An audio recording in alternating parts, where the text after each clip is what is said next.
Peredaran gelap narkotika dan penyelundupan perangkat peledak detonator menjadi ancaman serius di perbatasan antara Indonesia dan Malaysia. Untuk itu, Polisi Perairan dan Udara Polairut Indonesia bersama pasukan Polis Marin, Polis Diraja Malaysia (PPM PDRM) terus melakukan pengawasan ketat pada perbatasan kedua negara. Kakor Polairut Irjen Polisi M. Yasin Kosasih dalam Maritim Border Patrol Coordinating Group ke-7 di Kuta mengungkapkan, selama ini ancaman yang mengkhawatirkan adalah Indonesia selalu menjadi target peredaran gelap narkotika dan perangkat peledak detonator melalui perairan Indonesia dan Malaysia.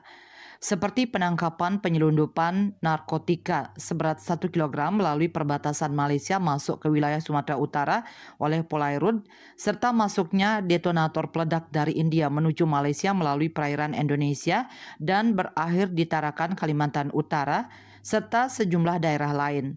Sehingga menjadi perhatian khusus kedua negara.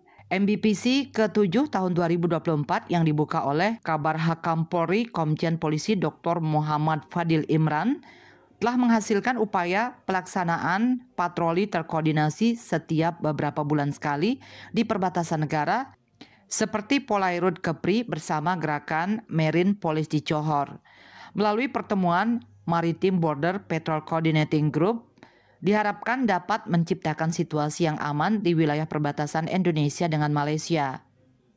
Yang saat ini mengkhawatirkan adalah tetap nomor satunya narkoba. Minggu lalu kita baru menangkap di daerah wilayah Sumatera Utara sabu kurang lebih 1 kilo dari perbatasan Malaysia masuk ke wilayah Sumatera Utara.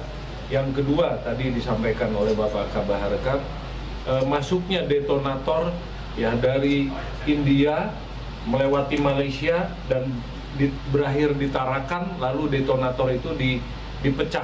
Ada yang ke Sulawesi, setelah itu ada yang ke Sulawesi Selatan, Utara, dan juga ada yang masuk ke sekitar NTT dan Pulau Jawa.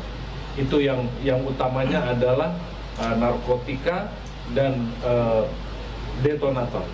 Dalam Maritim Border Patrol Coordinating Group ke-7, pihak Malaysia menawarkan pelatihan bersama melalui simulator helikopter dengan mengirimkan para pilot polisi udara ke Malaysia. Yasin memberitahu memang kita akan sentiasa memberi satu kerjasama koordinasi dari segi maritime ataupun dari segi udara untuk memastikan keselamatan perairan maupun di perbatasan dijaga dan diselia dengan rapi daripada pencerobohan yang Bapak Yasin telah katakan. Saya suka tambah lagi tentang latihan-latihan dan kerjasama dari segi pilot-pilot Indonesia, dan kami menawarkan insyaAllah tahun depan simulator AW139 akan ditempatkan di sekolah latihan kami di Ipoh Perak. Maritim Border Patrol Coordinating Group telah berlangsung sejak tahun 2015 yang dilaksanakan secara bergantian di wilayah hukum kedua negara dengan membahas isu-isu penting terkhusus masalah perbatasan dan melahirkan hasil kerjasama yang baik antara Indonesia dan Malaysia. Raiswantara, Bali TV.